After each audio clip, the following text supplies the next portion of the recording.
This is Pastor Conrad DeFries with our Bible study today. அன்புக்குரியவர்களே, நான் போதகர் Conrad D freeze இந்த வேத பாடத்திற்கு உங்கள் அன்புடன் வரவேற்கிறேன். The title is Jesus is the Living Word, Part 2. அன்புக்குரியவர்களே, இந்த பாடத்தின் தலைப்பு இயேசு ஜீவனுள்ள வார்த்தை என்ற தலைப்பின் பகுதி 2 நான் உங்களுக்கு நேராக பேச விரும்புகிறேன். The Bible is the written word and it reveals to us Jesus, the living word.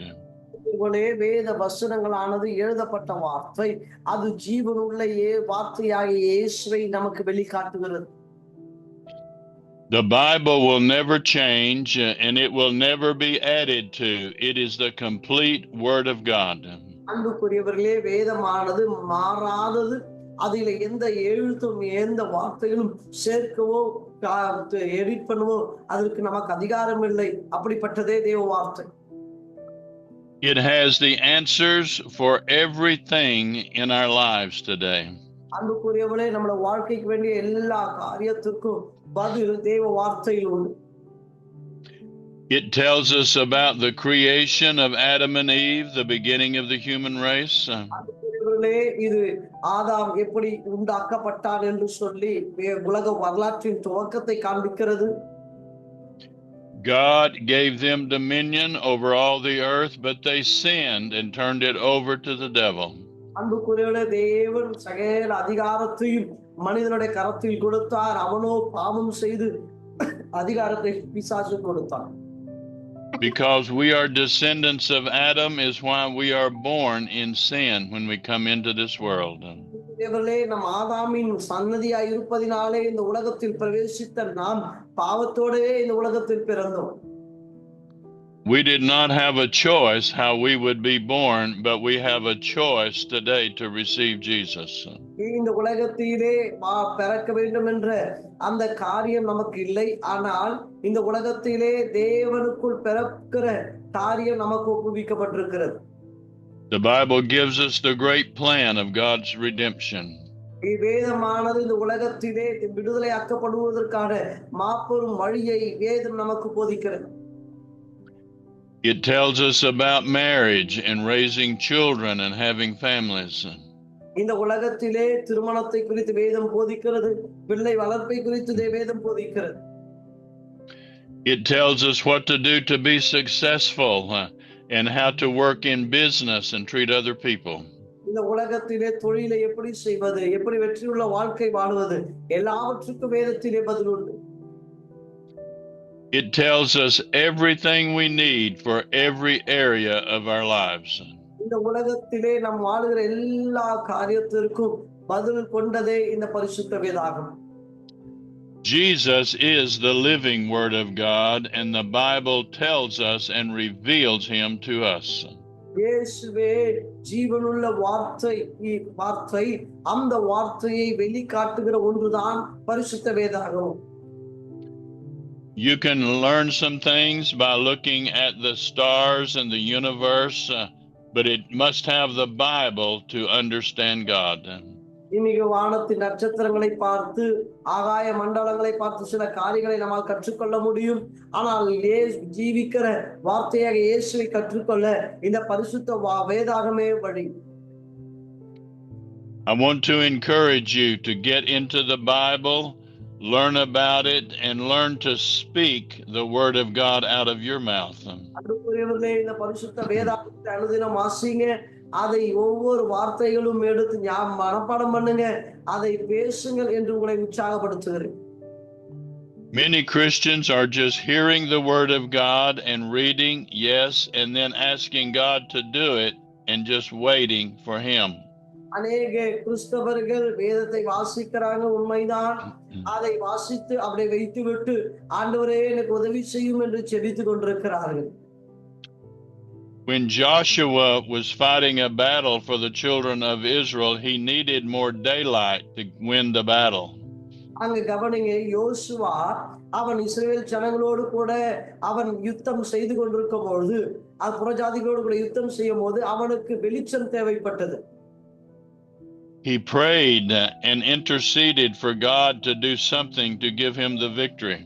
அவன் அந்த நிமிடத்திலே அவன் தேவனை நோக்கி, ஆண்டவரே இங்க இருண்டு போகுமானால் நாங்கள் தோற்று விடுவோம், ஆண்டவரே எங்களுக்கு வெளிச்சம் இருக்க வேண்டும் என்று ஆண்டவரை நோக்கி விண்ணப்பம் பண்ணினான்.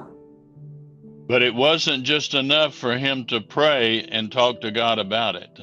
ஆனால் அவன் தேவனோடு கூட ஜெபம் பண்ணி தேவனோடு கூட விண்ணப்பம் பண்ணினதோடு கூட அவன் நிற்கவில்லை. He had to do something. He had to speak to the sun and moon to stand still. அவன் ஒரு சில காரியங்கள் அவன் செய்ய வேண்டியதாக இருந்தது.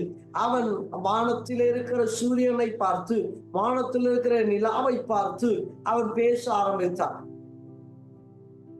In the book of Exodus, Moses and the children of Israel were about to be destroyed by the armies of Egypt. அங்க யாத்திராகமத்திலே Israel ஜனங்களை அழிக்கும்படி அங்க ரோமர்கள் அங்க எகிப்தியர்கள் அவர்கள் கடந்து வரும் பொழுது, and Moses was crying out to God, but God said, "Why are you crying to me?" அங்கே மோசே, ஆண்டவரே ஆண்டவரே எங்களுக்கு உதவி செய்யும் என்று அவன் ஆண்டவரை நோக்கி ஜெபம் பண்ணின போது ஆண்டவர் மோசேயை பார்த்து சொன்னார், என்கிட்ட ஏன்பா ஜெபம் பண்ற?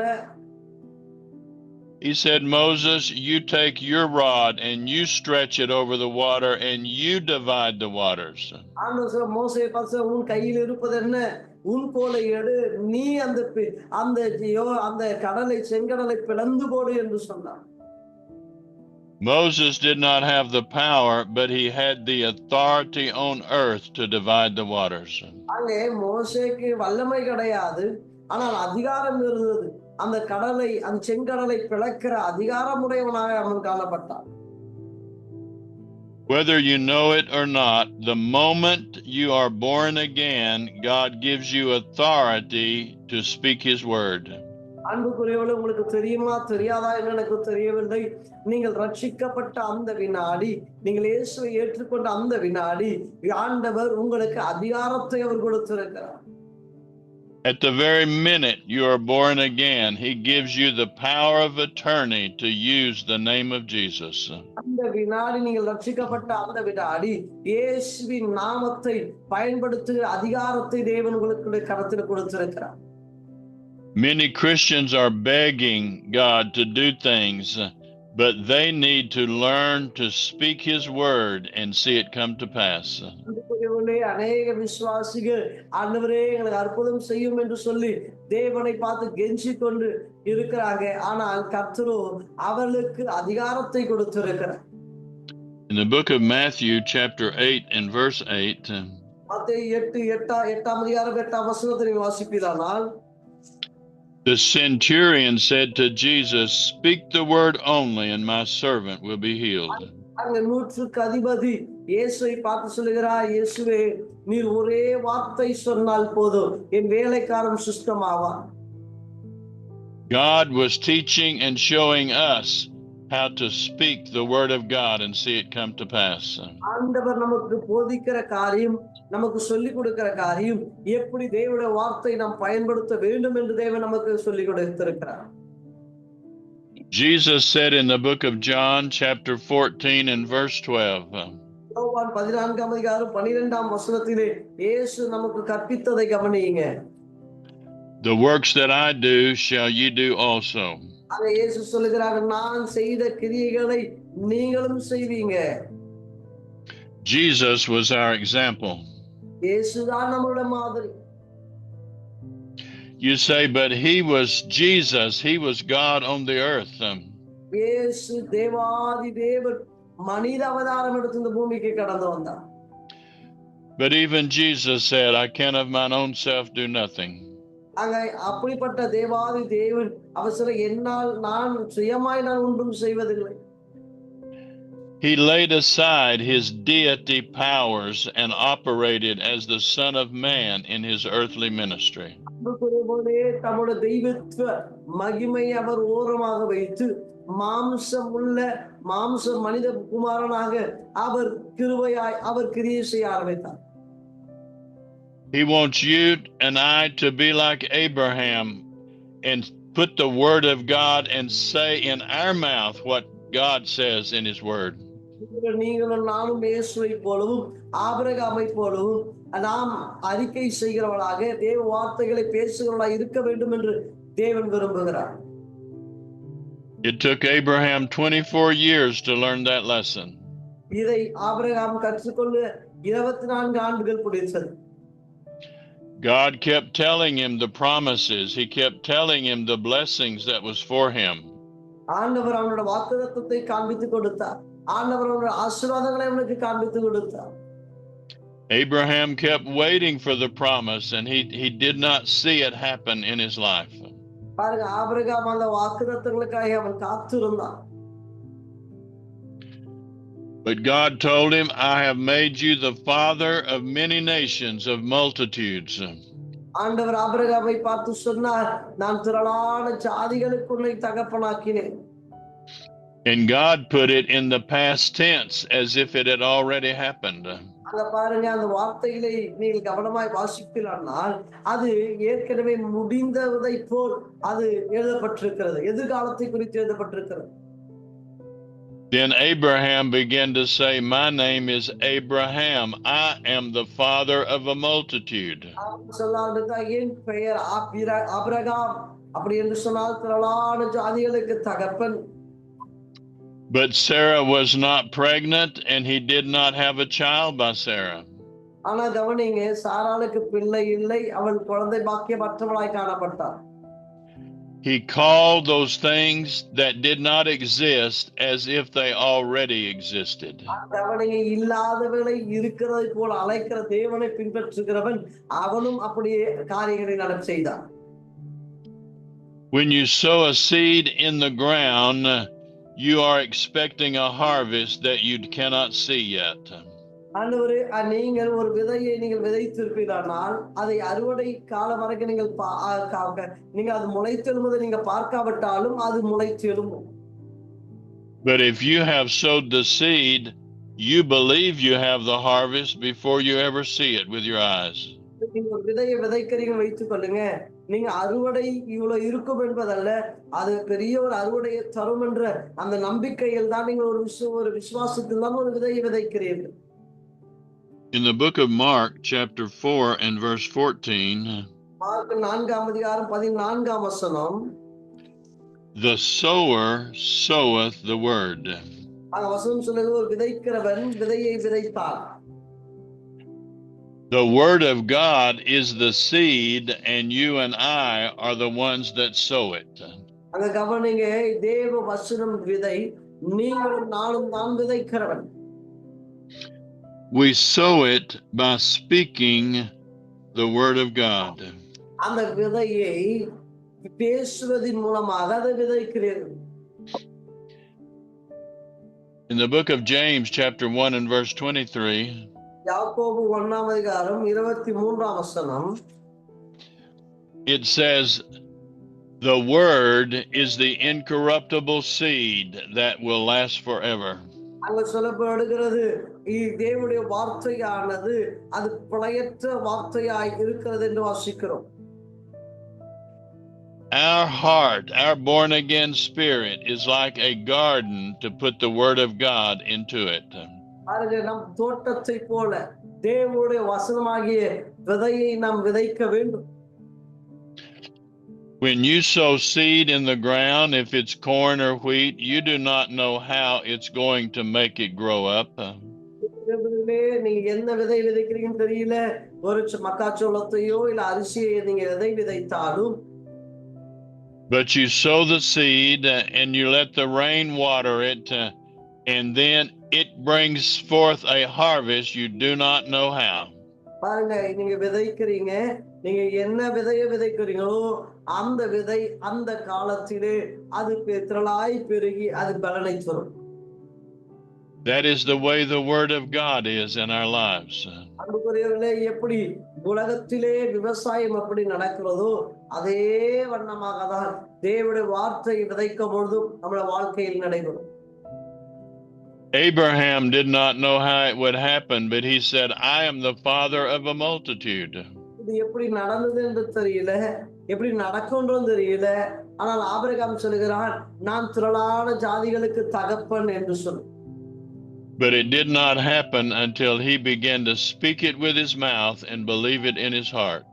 ஆனால் அவன் அதை விசுவாசித்து அதை அறிக்கை செய்கிற வரைக்கும் அது அவன் வாழ்க்கையில் நடைபெறாத ஒன்றாகவே காணப்பட்டது. Within 3 months after he began to say those things, Sarah became pregnant with the miracle child. அவன் பேச ஆரம்பித்து 3 மாதத்திலே சாராள் அவனுக்கு அவர் கருவுற்றார் என்று நாம் வாசிக்க முடியும். When you say God's word, he meets all my need according to his riches. நீங்க தேவ வசனத்தை சொல்லுங்க, தேவன் தம்முடைய ஐஸ்வரத்தின்படி என் குறைகள் எல்லாம் கிறிஸ்து இயேசு மூலமாய் மகிமையாய் நிறைவேற்றுவார் என்று நீங்க சொன்னீங்கன்னா, and you say I can do all things through Christ that strengthens me. என்னை பலப்படுத்துகிற கிறிஸ்துவினால் எல்லாவற்றையும் செய்ய எனக்கு பலன் உண்டு என்று நீங்கள் சொல்லுவீர்களானால், and you begin to say I am blessed through the Lord Jesus Christ. நான் இயேசு கிறிஸ்துவின் மூலமாய் நான் ஆசீர்வதிக்கப்பட்டிருக்கிறேன் என்று நீங்கள் சொல்லுவீர்களானால், the Bible tells us in the book of Mark chapter 4, mark 4 வேதம் சொல்லுகிறபடியே நடைபெறும். the kingdom of God as if a man cast seed into the ground. அங்க சொல்லப்படும் தேவனுடைய ராஜ்யம் ஒரு விதைக்க புறப்பட்ட ஒரு மனிதனுக்கு ஒப்பாய் இருக்கிறது. And he sleeps day and night, but he does not know how it will happen. இது இரவும் பகலும் அவன் பிரயாசப்பட்டது எப்படி நடந்தது என்று அவனுக்கு தெரியவில்லை. But one day the seed springeth up, he knows not how. ஆனால் ஒரு நாள் அந்த விதை முளைத்தெழும்பினது. That is the way the word of God works, the same way. இப்படிதான் வேத வசனமும் கிரியை செய்கிறது. In the book of John chapter 1 and verse 1, யோவான் 1:1, in the beginning was the Word, and the Word was with God, and the Word was God.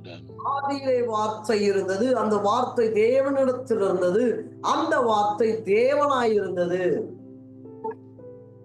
All things that were made by the word of God. அன்புக்குரியவர்களே, அங்கு வசனம் சொல்லுகிறது, அவர் ஆதியிலே தேவனோடு இருந்தால் சகலமும் அவர் மூலமாய் உண்டாயிற்றது, உண்டானது ஒன்றும் அவராலே அல்லாமல் உண்டாகவில்லை. The universe, the planets, the earth, everything was made by the word of God. நீங்கள் பார்க்கிற அண்ட சராசரமும் அவருடைய வார்த்தையினால் உண்டானது. God spoke it with his mouth, and then it came to pass. அன்புக்குரியவர்களே, தேவன் வாயாய் பேசினார், அவர் பேசின வார்த்தையில் அப்படியே நாம் காண்கின்றதாக உருவானது. It is our responsibility to speak the word of God and believe it, and God will bring it to pass. We know not how. அன்புக்குரியவர்களே, நம்முடைய கடமை வார்த்தையை கொண்டு பேசுவது நம்முடைய கடமை. நாம் பேசுகிற வார்த்தையை நிறைவேற்றுவது தேவனுடைய காரியம். In the book of John chapter 15 and verse 7, யோவான் 15:7 வாசிப்போமானால், if we abide in him and his word abide in us, we can ask what we will and it will come to pass. என்னிலும் என் வார்த்தைகள் உங்களிலும் நிலைத்திருந்தால் நீங்கள் கேட்டுக்கொள்கிறது எதுவோ அது உங்களுக்கு செய்யப்படும். ஆமென். The word of God has power in it. தேவனுடைய வார்த்தை அதுக்கு பலன் உண்டு. In Hebrews chapter 4 and verse 12, எபிரேயர் 12:12, it says the word of God is alive and full of power. அங்க வசனம் 4:12 வசனம் வேத வசனம் இப்படி சொல்லுகிறது, தேவ வார்த்தை பலன் பொருந்திய ஒன்றதாக இருக்கிறது. We hear the word of God and we read the word of God, and that is good. நம் தேவனுடைய வார்த்தையை வாசிப்பது நல்லதுதான். But we want to activate the power that is in the word of God. தேவ வார்த்தையில் உள்ள வல்லமையை நாம் பயன்படுத்த வேண்டும். The way you and I can do that is to speak the word out of our mouth and believe it in our heart. நீங்களும் நானும் தேவனுடைய வார்த்தையை பேச விசுவாசிக்க வேண்டும், அதை பேசுகிறவளாய் இருக்க வேண்டும். When you sow a natural seed of wheat in the ground, you do not see the harvest right then. நீங்க ஒரு சாதாரணமாக ஒரு நிலத்திலே ஒரு விதை விதைத்தால் உடனே அறுவடை நடைபெறுவதில்லை. But you believe it is good seed and it is in good ground and that it will produce a harvest. நீங்க விசுவாசிக்கிறீங்க இது நல்ல நிலம், அதே சமயம் விதைக்கப்பட்ட விதையும் நல்ல விதை என்று நீங்க நம்புவீரானால் That's the way it is with the Word of God. அங்க அறுவடை நடைபெறும் என்று நீங்க விசுவாசிக்கும் போது அதே வண்ணமாக தான் தேவனுடைய வார்த்தையும். The Word of God is like a seed, but you must sow it in the ground before it can produce a harvest. அன்புக்குரியவர்களே, தேவனுடைய வார்த்தை ஒரு விதை.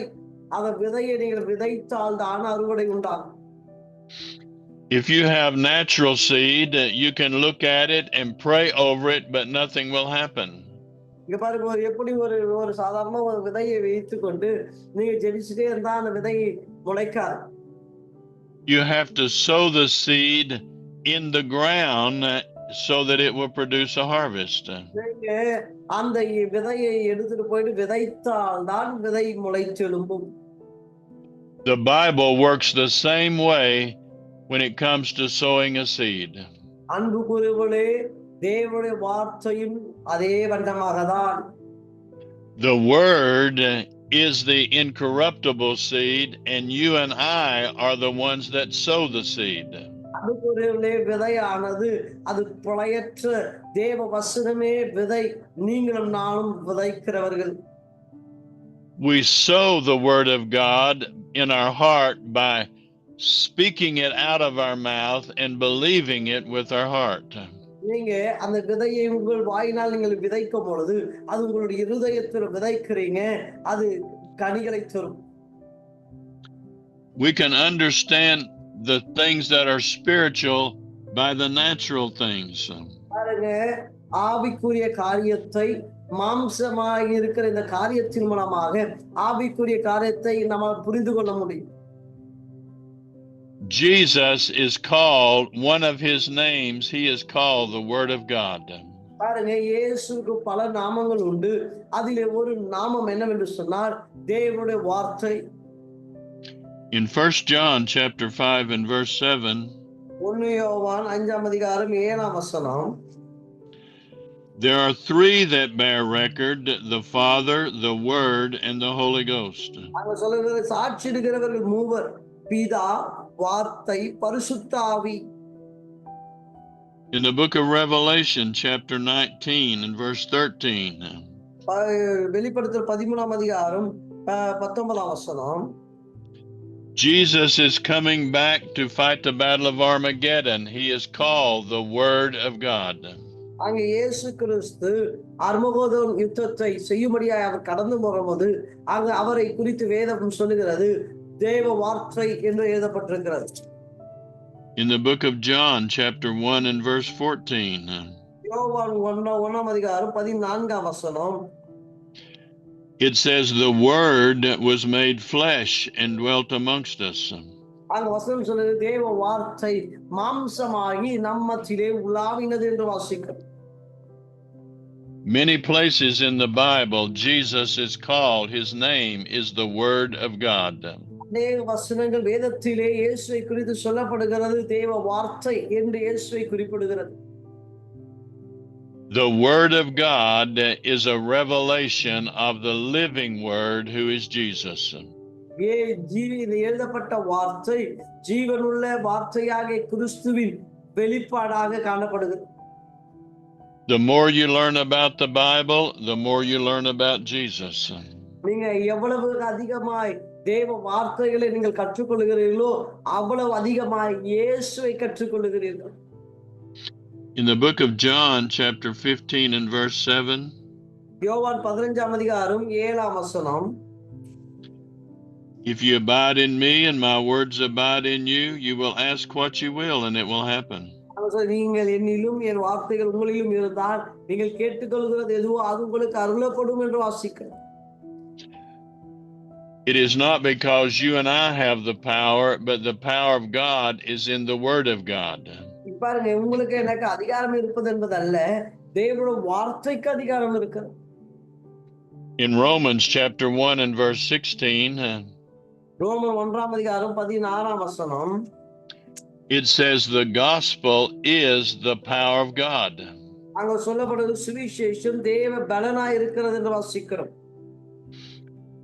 But for that power to be released, we must believe it and we must speak it out of our mouth. இந்த வல்லமை வெளிப்பட வேண்டும் என்று சொன்னால் அந்த வார்த்தையை நாம் விசுவாசிக்க வேண்டும், அந்த வார்த்தையை நாம் பேச வேண்டும். We must be like Abraham in the book of Romans chapter 4 and verse 17. இந்த ரோமர் 4ஆம் அதிகாரம் 16, 17 ஆபிரகாமை குறித்து எழுதப்பட்டிருக்கிறதை போல் நாம் இருத்தல் அவசியம். Abraham was looking at the promises of God that God had promised him. Abraham ஆண்டவர் வாக்கு பண்ணின அந்த வாக்கை உறுதியாய் பற்றிக் கொண்டார். And he began to speak about things that did not exist as if they already existed. இல்லாத இல்லவே இல்லை, ஆனா இருக்கிறதை போல அவன் அதை பார்த்தான். If a parent tells a child, I will buy you a gift on Saturday, they believe they will have it before they see it. பாருங்க, சனிக்கிழமை ஒரு அப்பா சொல்றாரு, சனிக்கிழமை உனக்கு ஒரு gift வாங்கி தரம்பா என்று சொன்னா பிள்ளை ஆமா சனிக்கிழமை அப்பா வாங்கி தருவார்கள் என்று அவன் அதை நம்புவான். You and I must believe the promises of God as if we already have them before we see them with our eyes. நானும் அந்த வார்த்தையை நம் கண்கள் காண்பதற்கு முன்பாக அதை பார்த்தோம் என்று நாம் நம்புகிறவளாய் இருக்க வேண்டும். That is the way the Bible and the Word of God works. இப்படிதான் வேதமும் வேத வசனங்களும் கிரியை செய்கிறது. You must believe you have it before you can see it. பாருங்க, அந்த வார்த்தைகள் நீங்கள் பெற்றுக்கொள்வதற்கு முன்பாக அதை நீங்கள் விசுவாசிக்க வேண்டும். And you begin to praise God and thank Him for the answer as if you have it, but even you don't see it yet. அதை பார்க்கவே இல்லைனாலும் கர்த்தர் உங்கள் ஜெபத்தை கேட்டார் என்ற விசுவாசத்தில் தேவனுக்கு நன்றி செலுத்த வேண்டும். In the book of Joshua, chapter 6 and verse 2, யோசுவா 6ஆம் அதிகாரம் 2ஆம் வசனத்தை நீங்கள் வாசிப்பீர்களானால், God told Joshua, see, do you see, I have already given you Jericho and the mighty men thereof. இந்த வசனத்தை கவனிங்களே. கர்த்தர் யோசுவாவை நோக்கி, இதோ எரிகோவையும் அதன் ராஜாவையும் அதன் யுத்த வீரரையும் உன் கையில் ஒப்பு கொடுத்தேன் என்றார். That is before they had even crossed over Jordan to take over the city of Jericho. பாருங்க, எரிகோவை அவர்கள் கைப்பற்றுவதற்கு யோர்தான் நதியையே அவர்கள் கடக்கல. அதற்கு முன்னாடி ஆண்டவர் சொல்லிட்டாரு, நான் எரிகோவை உன் கரத்தில் ஒப்பு கொடுத்தேன் என்று. In the book of Mark, chapter 11 and verse 24. Mark 11ஆம் அதிகாரம் 24ஆம் வசனம். When you pray, if you believe you receive it, then you shall have it. அங்க சொல்ல, நீங்க ஜெபம் பண்ணும்போது எவைகளை கேட்டுக்கொள்வீர்களோ அவைகளை பெற்றுக்கொள்வோம் என்று விசுவாசியுங்கள். You have to have it by faith before you can have it manifested in the natural.